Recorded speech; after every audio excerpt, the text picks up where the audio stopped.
थारा जीजा पहलवान मेरी उम्र नादान।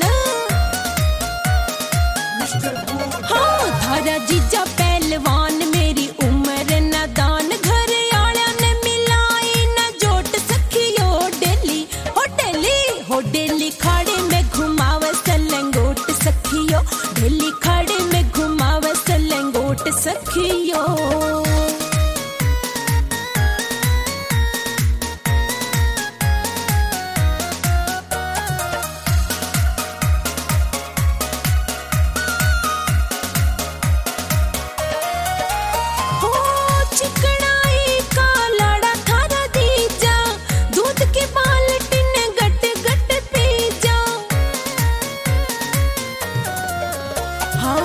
चिकनाई का लाड़ा थारा जीजा दूध की बाल्टी ने गट गट पिजा। बेरी मट्टी में रवस लोट पोट सखियो। होटली खाड़े में घुमावे सलंगोट सखियो। डेली खाड़े में घुमावे सलंगोट सखियो।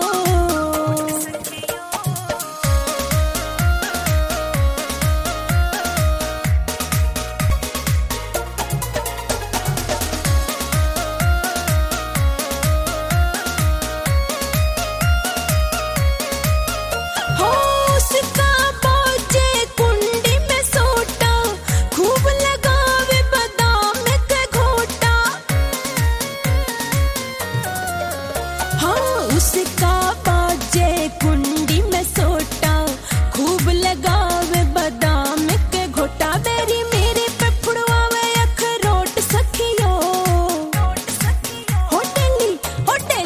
होटली खाड़े में घुमावे सलंगोट सखियो। डेली खाड़े में घुमावे सलंगोट सखियो।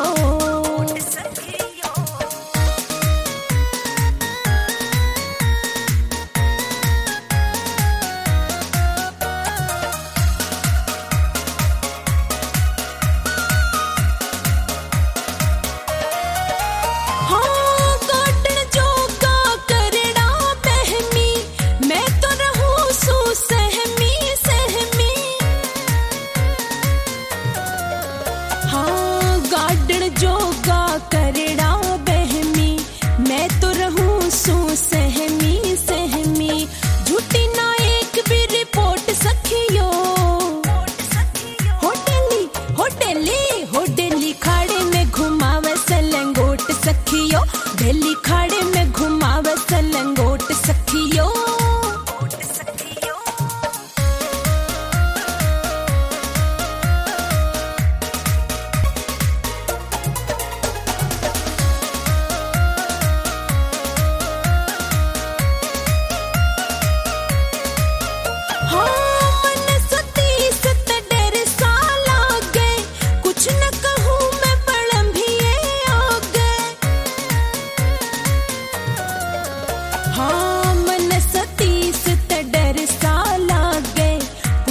कहूँ